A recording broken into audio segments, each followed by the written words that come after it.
Everyone should have seen Moore's circle in previous classes. So we'll just start off with general definitions and then a recap of the process for Moore's circle, and then we'll go into an example. So we may or may not finish the entire lecture today. We'll see how it goes. This one's one of the longer ones. So today is the 28th. I'll label that.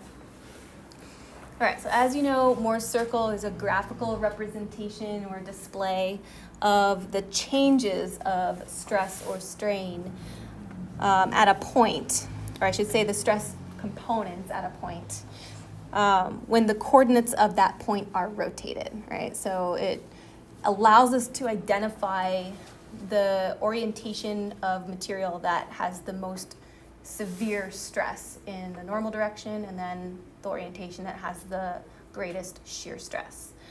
So I'll just jot that down.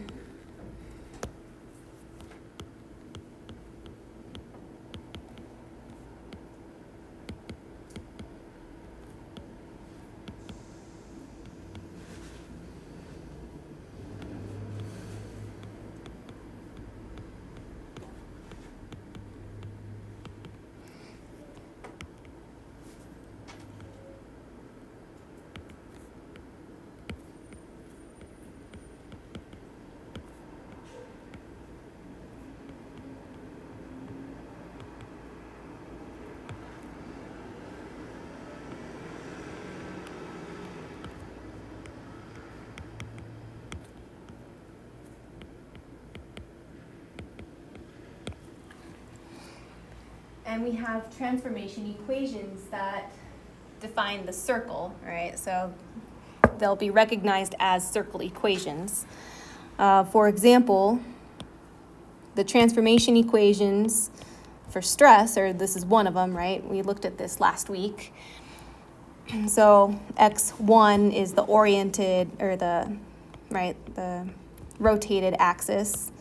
Got x and x1. So theta is that angle. I'm going to draw that actually, just as a reminder.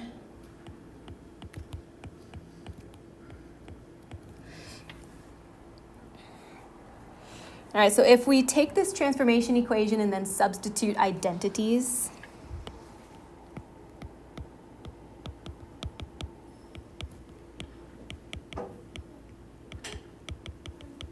specifically 3 different trig identities. So one is sine squared theta being equal to 1/2 times 1 minus 2 cosine theta.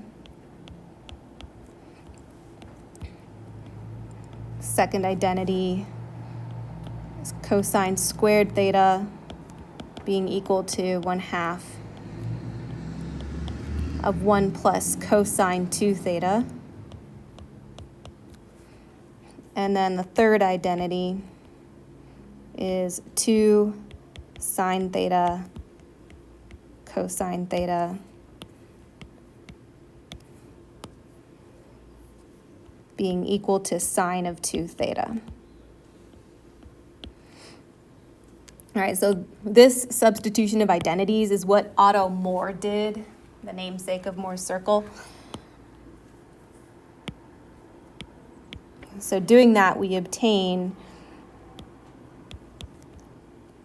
these equations. Sigma x1 is equal to sigma x plus sigma y, all divided by 2, plus the difference between sigma x and sigma y divided by 2 times cosine 2 theta, plus tau xy sine 2 theta.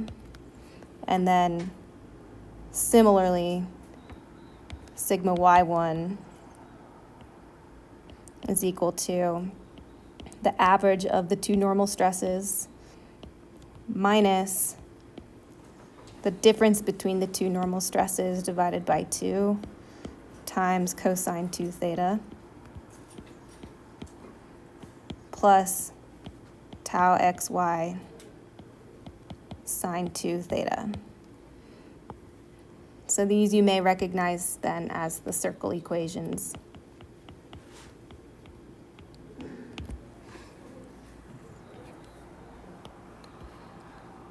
And then finally, we have the expression for shear stress, tau xy, as negative sigma x minus sigma y over 2 sine 2 theta plus tau xy cosine 2 theta.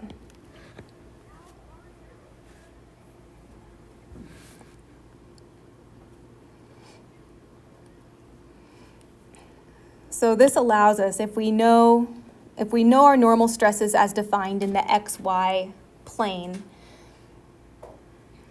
and the shear stress, right, in that plane. So we have a stress state where we know the stresses. Then we can choose any angle theta and calculate the normal and shear stresses with respect to that new orientation, right? So we can construct more circle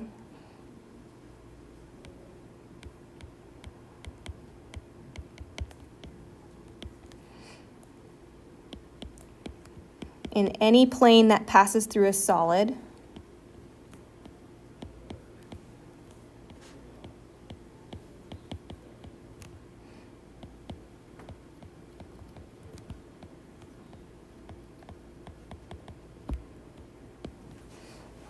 And in the plane of plane stress or plane strain.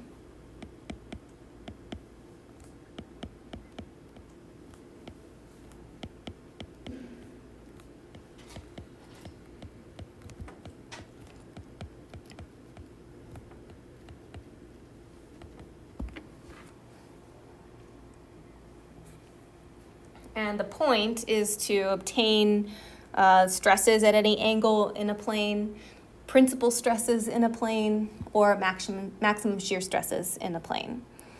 And you can do the same thing for strains as well. So I'll just summarize that.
And the reason that we're interested in finding stresses at any angle or principal stresses or maximum shear stresses will become evident as we go through some examples. But generally speaking, right, the material doesn't know what we have called X and Y, right? So whatever angle the material feels the most stress at is not necessarily our X and our Y. So it doesn't care what we call X or Y, but we want to find the maximum normal stresses, which are the principals, and the maximum shear stresses for design purposes. And then we may need to know other stress states for our considerations as well. All right, so on the next page, I've got a sketch of two-dimensional body or element, and then three-dimensional. So just sketch on here the stresses that are at play. On the left, we have plane stress condition. So we would have our normal stresses, right, in X and Y. And then we would have our shear stress in that plane, tau xy.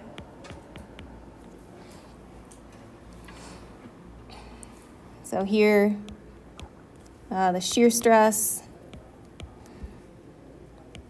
is in the plane of transformation.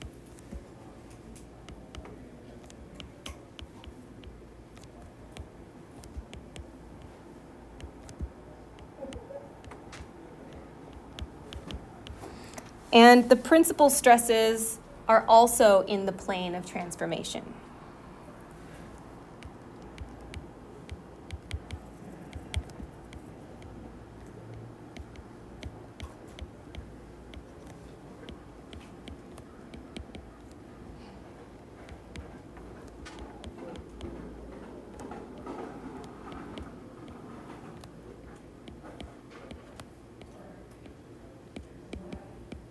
All right, so we don't know yet what angle they're oriented towards, but they're all in the plane. For three-dimensional consideration, right, we'd have normal stresses in each direction.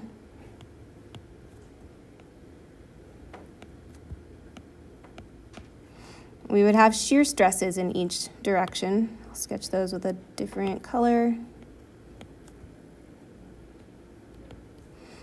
All right, so these would be tau xz and tau zx. This would be tau zy and tau yz.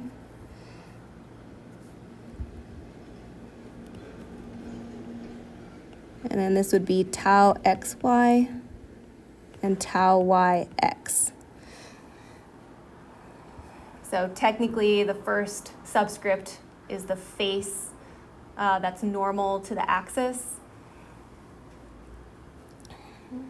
And then the second subscript is the direction of the shear stress. So it has been shown that tau xy is equal to tau yx, etc.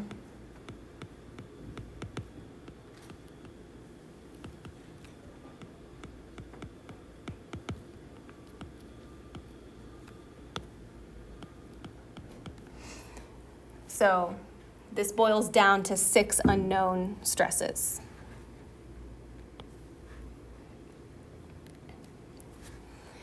And in this scenario, the shear stress may have a component that is perpendicular to the plane of transformation. So whatever plane we're considering, there could be another component of the shear stress perpendicular to that plane.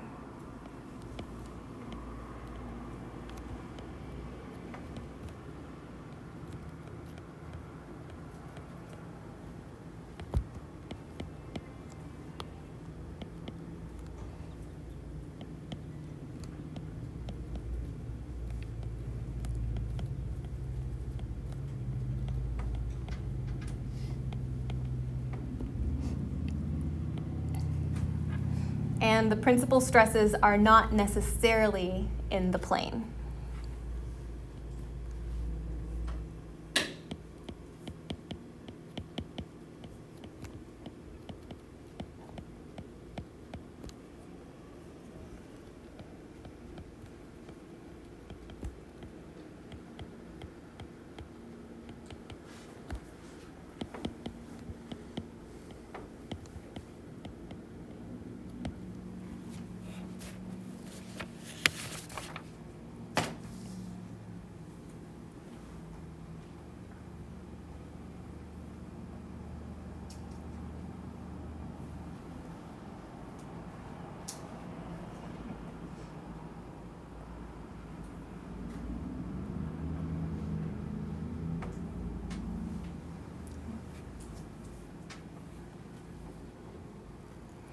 All right. So now on the next page, we'll do a recap of how to construct Morse circle. On the right, I've got the sketch of the stress element, right? So defining positive stress then. For normal stress, all right, on Morse circle, They'll always be plotted on the horizontal axis.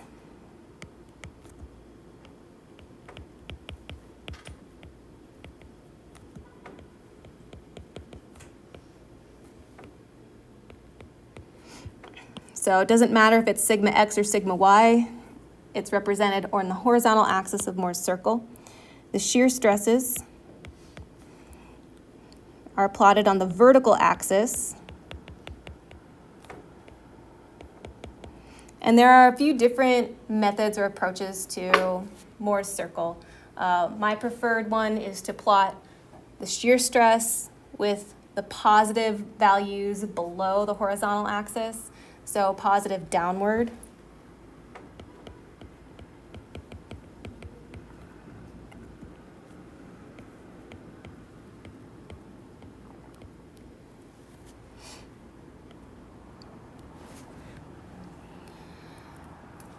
So the reason for this is so that when you rotate in Moore's circle from a point, your reference point, whatever that is, to the point where you want to calculate stresses for, whether it's the principal stresses, a maximum shear stress, or some other point, you rotate in Moore's circle the same direction that you would in the physical space. All right, so if you plot the shear stress with positive values on above the horizontal axis, then you have to keep track of switching those directions, and it gets a little tricky. So also with shear stress, I mean, sine is a little less significant than it is for normal stresses, right? Because for normal stresses, it means tension or compression, which is important for us to know. For shear stress, the sine just really kind of means what direction is the shear stress flowing around our cross-section. And sometimes we do want to know that, but for the most part, we're more interested in the magnitude. But we do want to represent the direction correctly in our sketches. So if you can, just remember to plot positive shear stress values on the lower half of Moore's circle, then things will simplify. And this, let's see, so this sketch here of the stress states, this is showing the shear stress in the positive direction. So for shear stress on the positive x face, all right, and in the positive y direction, that's a positive interpretation for shear stress in the physical space. And here we have, again, shear stress on the positive y direction, shear stress on the positive y face in the positive x direction. So that's two positives, gives us a positive. On the other side, right, we would have the negative y face in the negative x direction, so two negatives give us a positive. And same on the other side.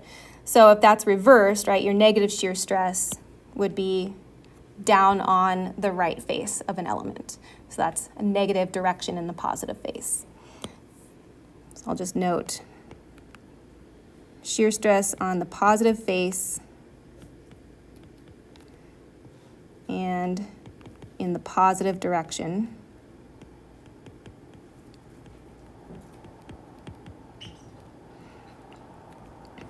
is positive in the physical space.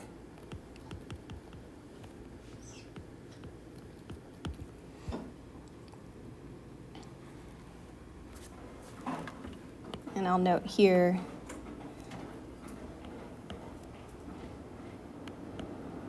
so the rotation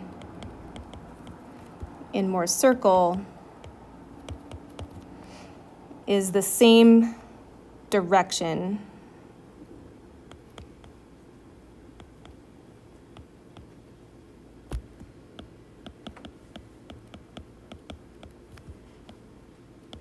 as in the physical space.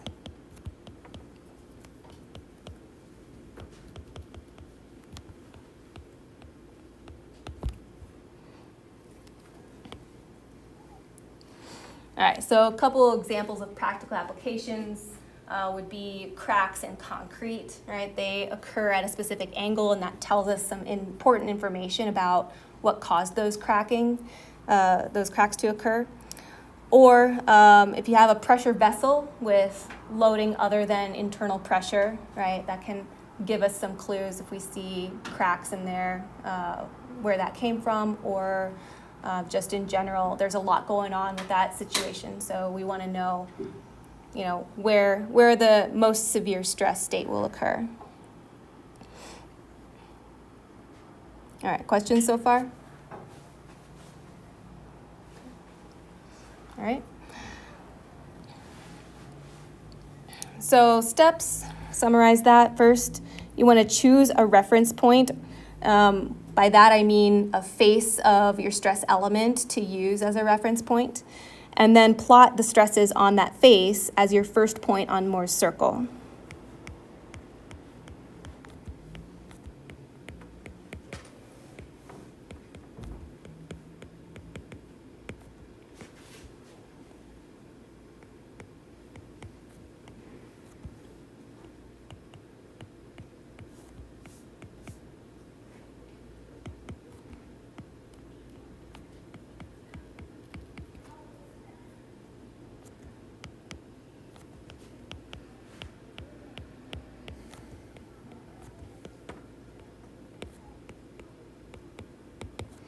So we'll call that point your first point X. So for example, I like to use the right face typically of a stress element, but you can use any face. You just have to be careful with the signs and keeping track of whether it's the normal stress in X or Y as you go through the process and then interpret results. So the right face will always give you a point that includes the normal stress in X and then whatever shear stress value you have there. So that would be your first point on Moore's circle.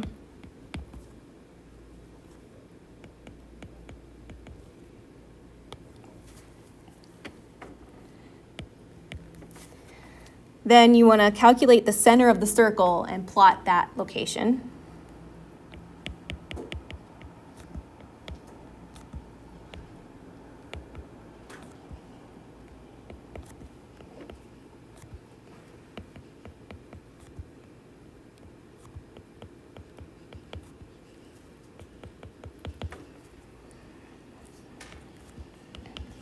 So the center is always calculated as the average between the two normal stresses.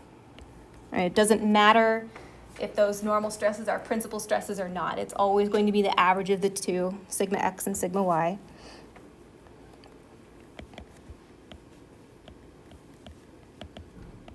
All right, so sometimes that's also referred to as the average normal stress. And this always lies on the horizontal axis.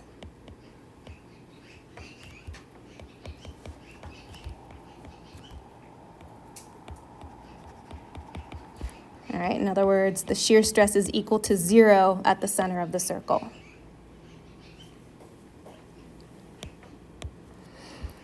And then third, we want to calculate the radius, and then once we know the radius, we can draw the circle.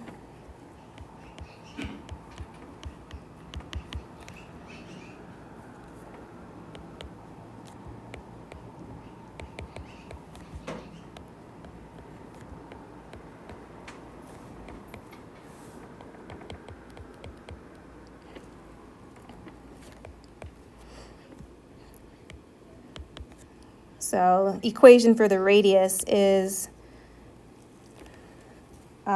essentially using Pythagorean's theorem, right? So it's the square root of the first value will be the difference between your normal stress in X using the point that you chose as your reference point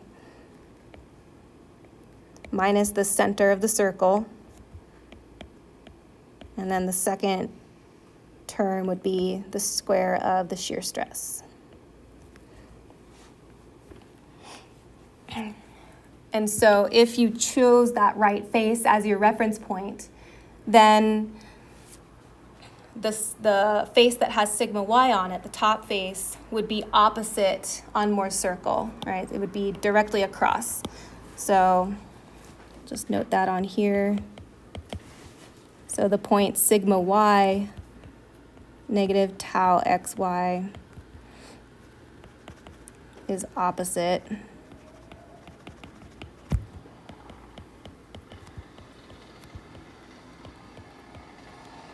All right, so you can connect them with the diameter.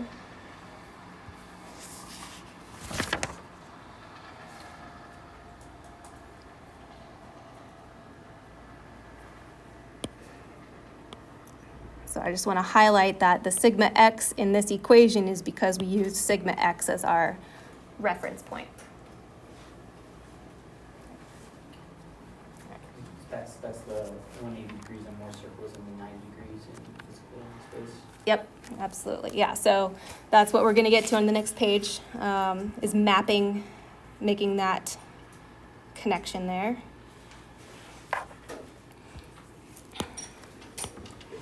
So all points on Moore's circle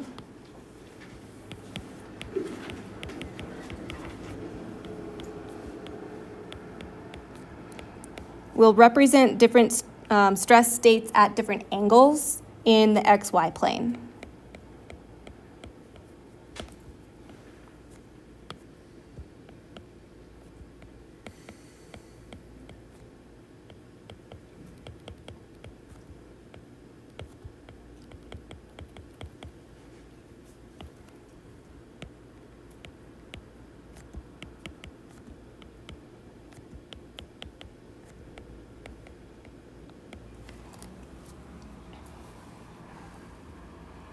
So then in order to get any of those stresses, right, at any angle, you would rotate by twice that angle in Moore's circle.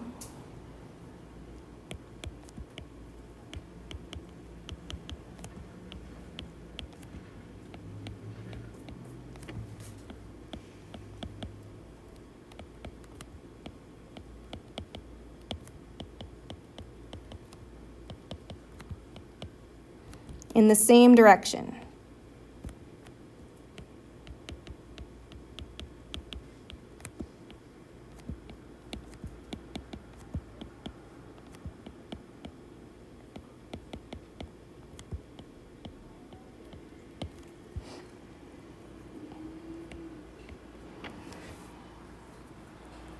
And so then once you have identified that point, right, then the opposite side will give you the remaining stresses of that rotated element in the physical space, all right? So I can reword that as saying the coordinates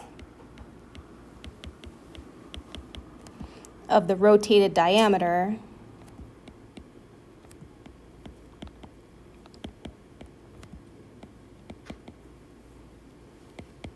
just meaning finding that opposite point, will provide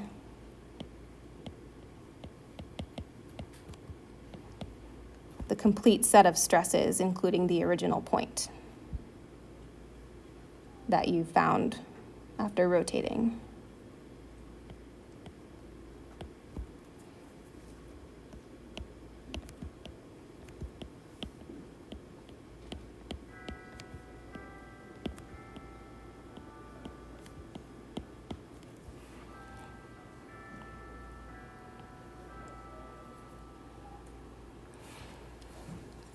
So the calculation for principal stresses is pretty straightforward.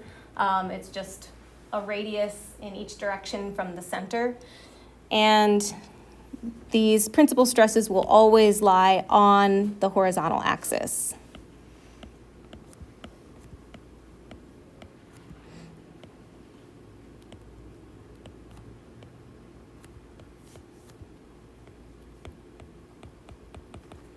All right, in other words, shear stress is equal to 0 in those principal planes. And then the maximum shear stress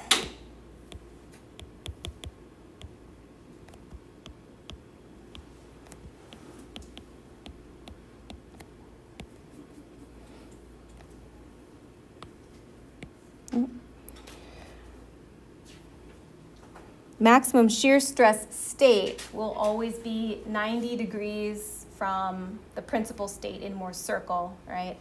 This corresponds to a 45-degree plane from the principal plane in the physical space, which should sound familiar as a failure plane for shear, right? So the calculations, so your maximum shear stress is just equal to the magnitude of the radius. And that's for your in-plane shear stress. All right, so if you have three-dimensional considerations, then you may need to consider the maximum absolute shear stress from all three planes.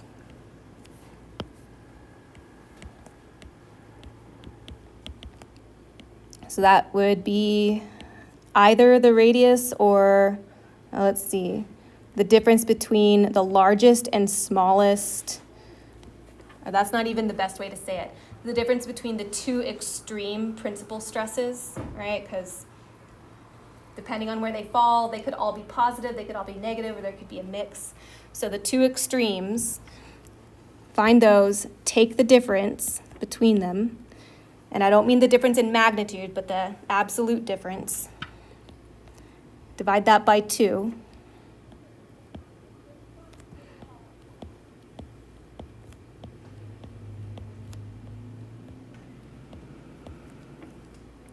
So that would be the maximum absolute shear stress.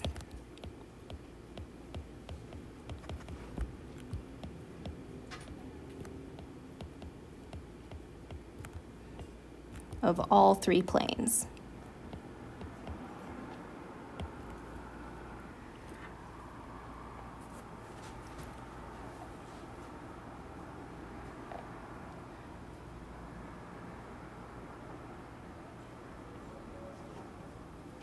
Questions?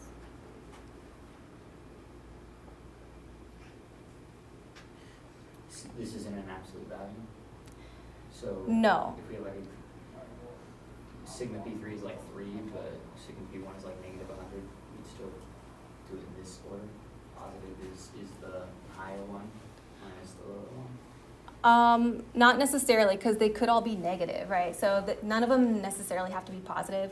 It doesn't, I guess you could assign P3 as the one that's maximum positive or smallest negative, I guess. Yeah, you could think of it that way. But yeah, that's how you want to calculate the absolute maximum shear stress. And so then below we have the strain transformation equations written out for you. They're very similar to the stress transformation equations.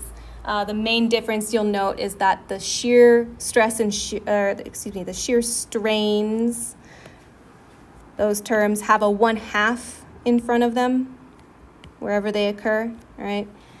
So just keep that in mind. They're not identical with just swapping the symbols out.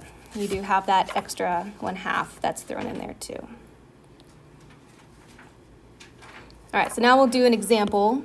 Here we have a pressure tank, and this is speaking to how they are often assembled.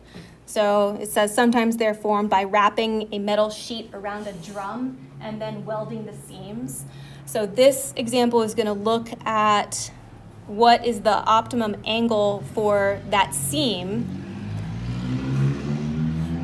if the maximum normal stress of the weld is 5,000 psi, if we're given the following other parameters regarding the pressure vessel. So the ratio of the radius to thickness, that's what this is, R over T is 40, and the maximum pressure internally is 200 psi. All right, so first thing I'm going to do here is make a slight change to this sketch. So instead of calling this angle theta, I'm going to call this alpha, and that's what we'll solve for. So this is just to avoid confusion. with the theta of Moore's circle.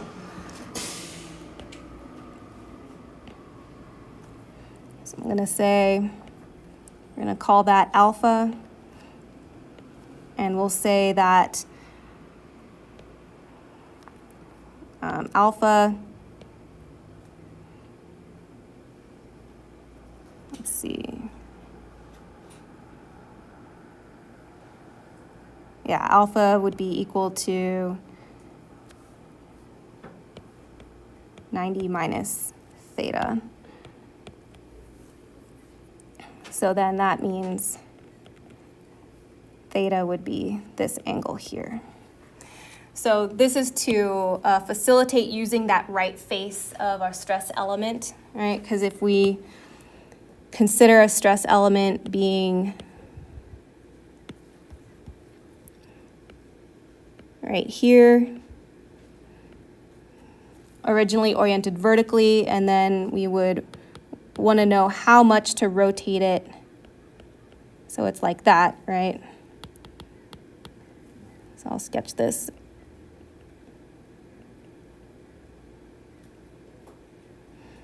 We want that plane.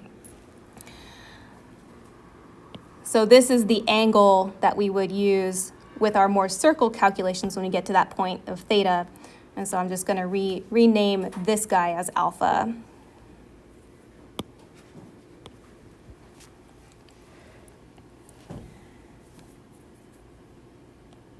All right. And zooming back out there. So to start off, we'll just identify that the normal stress in the cap welds, all right, so the cap welds are these guys at the ends.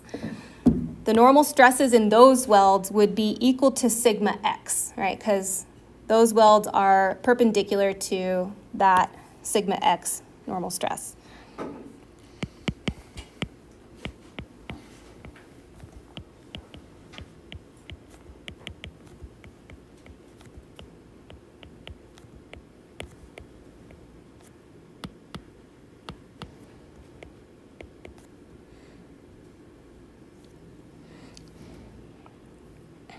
All right, so then we'll start with that, what we know about sigma x. Since the only force at play is the internal pressure, so we just have the longitudinal hoop stresses to think about.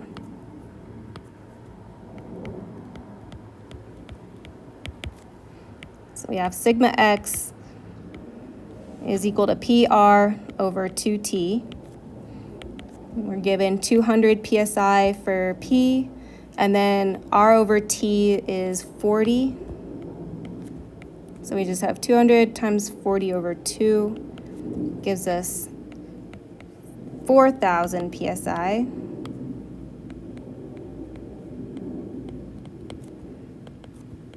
Or 4 KSI. And so that's equal to the normal stress of the cap weld. The hoop stress would be PR over T, which is going to be 8 KSI. And then these two stresses, since there are no other forces at play, are going to be the principal stresses.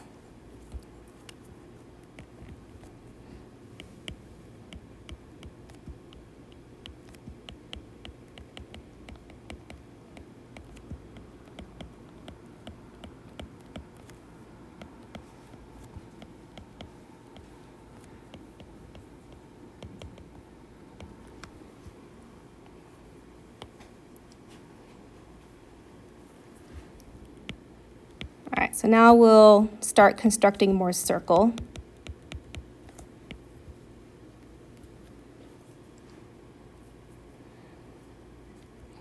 So we'll start by noting that our first principal stress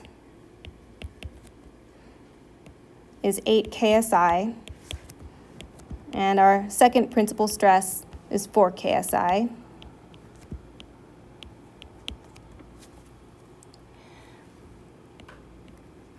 And so we'll then recognize that the second principal stress is going to be the one associated with the right face, all right? So that's the sigma x. And so that's what we'll use as our reference point.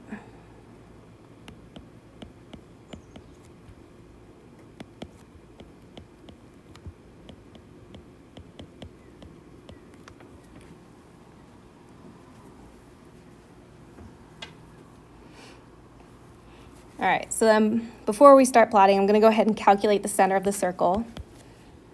So that's going to be the average of the normal stresses, which is 6 KSI.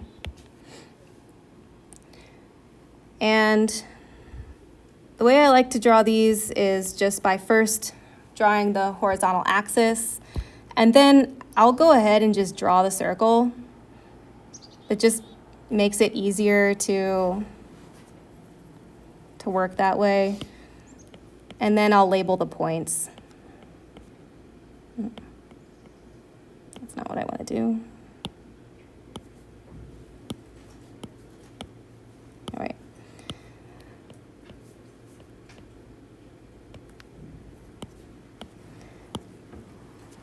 So we know that our first reference point is going to be over here, this principal stress location of 4 and 0.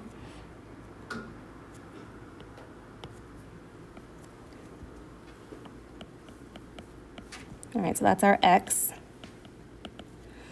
And then the center is at 6, and then this point will be at 8.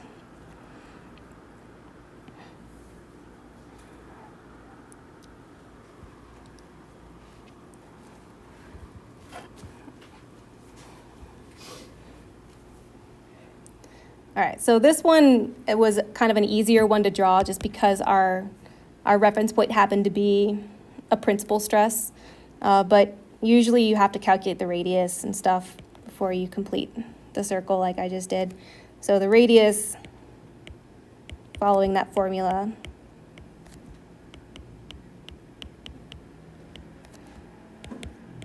would be the square root of 2 squared plus 0, or 2. Right? And that checks out with what we just drew. So now knowing the position of the circle, right, we can go ahead and add the vertical axis.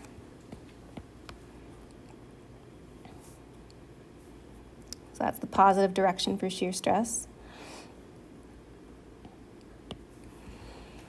And so what we're interested in, remember, is the angle in order that the maximum normal stress in the weld is 5,000 psi. So looking at our circle, we have angles that get us well past 5 psi for normal stress, right? So we want to limit that point to 5. So I'm going to identify that location, and then the 2 points where this vertical line crosses Moore's circle would be our options for an angle. And we'll find that it's the same angle magnitude, just different direction. So looking at our sketch, to be consistent with how that's constructed and using the right face as our reference point, which side should we go to represent that angle's orientation? Should we go clockwise or counterclockwise on Moore's circle?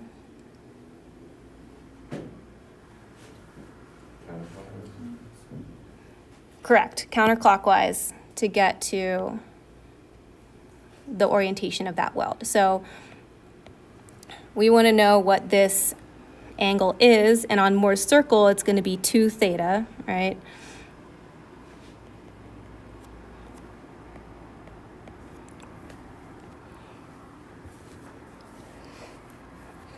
So I'm going to jot out what I just did. We're setting the normal stress for our new orientation. So sigma x1 is equal to 5 KSI based on the given limit.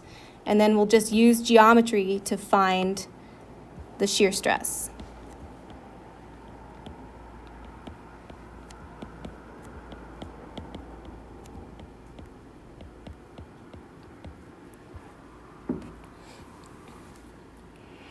All right, so one useful feature of Moore's circle, let me check the time. All right, so we're almost done.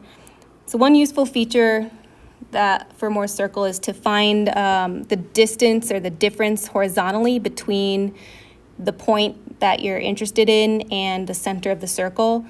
And in the lecture notes, I labeled this point as E, so that would be this distance here.